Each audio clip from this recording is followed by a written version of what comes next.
নমস্কার আমার প্রিয় ভাই বন্ধুরা। আমি কিছুক্ষণ আগে চক্রবেউর ব্যান্ডের যে একজন রেপ ভিকটিমকে নিয়ে যে গান এবং ব্যান্ড পরিবেশিত হয়েছে সেটা আমি দেখলাম, আমার হৃদয়কে স্পর্শ করে গেছে। সারা ভারতবর্ষ জুড়ে প্রতিনিয়ত, প্রতি মুহূর্তে, প্রতি মিনিটে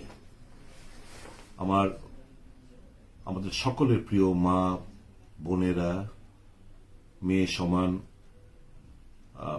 এবং আমাদের আপনজন সকলেই এই ধর্ষণের শিকার হচ্ছেন। নারী ঘটিত অপরাধ দিনকে দিন বেড়েই যাচ্ছে। তো আমরা এত চুপ করে বসে থাকতে পারি না। আমাদের সমাজ গড়ার ক্ষেত্রে আমাদেরও কিছু একটা ভূমিকা থাকা উচিত।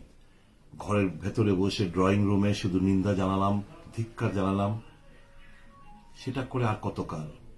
চলুন আমরা বেরিয়ে রাস্তায় নামি, প্রতিবাদ করি। সবাই মিলে যদি প্রতিবাদ করি, কিছু লোককে যদি আমরা এই ম্যাসিভ অ্যাওয়ারনেস ক্যাম্পেইনের মাধ্যমে তাদের হৃদয়কে যদি স্পর্শ করতে পারি, মন্দ কি? এই ভাইরাসটা যত দ্রুত আমরা আটকাতে পারবো ততই সমাজের মঙ্গল। আমাদের একটা বিশাল সময় জীবনের অতিক্রান্ত হয়ে গেছে। যখন ভাবি আমারও দুটো মেয়ে রয়েছে, এই সমাজে কাদের কাছে ছেড়ে যাব? আমি সমাজে থেকে কি কর্তব্য পালন করে গেলাম, তখন আটকে উঠি। তাই আগামী ৩রা জানুয়ারি 11টার সময় রবীন্দ্র ভবনের রাস্তার সামনে আমরা জমায়েত হব, একটা মিছিল সংগঠিত করব, একটা র্যালি সংগঠিত করব আগরতলা শহরের বুকে।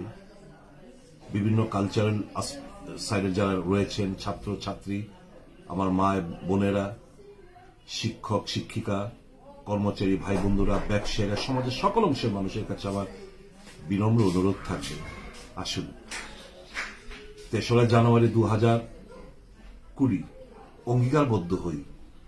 মা বোনদের বাঁচানোর স্বার্থে, তাদের ইজ্জত সম্ভ্রম রক্ষার্থে আমরা কিছু একটা করি। নিউ ইয়ার রেজলিউশন হোক, আর নয় আমাদের রাজ্যে, আমাদের দেশে এই রেপ ভিকটিম যেন আর কোথাও। আজকেও আমরা খবরের কাগজে দেখলাম সোনামুড়া একটা ছাত্রীকে গণধর্ষণ করে এই রাস্তায় গাড়ি থেকে ফেলে দেওয়া হয়েছে। এই সমস্ত ঘটনা তো আমাদেরকে ভীষণভাবে নাড়া দেয়। বসে থাকতে পারি না। সবাই মিলে যদি আমরা সমষ্টিগতভাবে যদি একটু কিছু করতে পারি, সমাজে কিছুটা হলেও মঙ্গল হবে।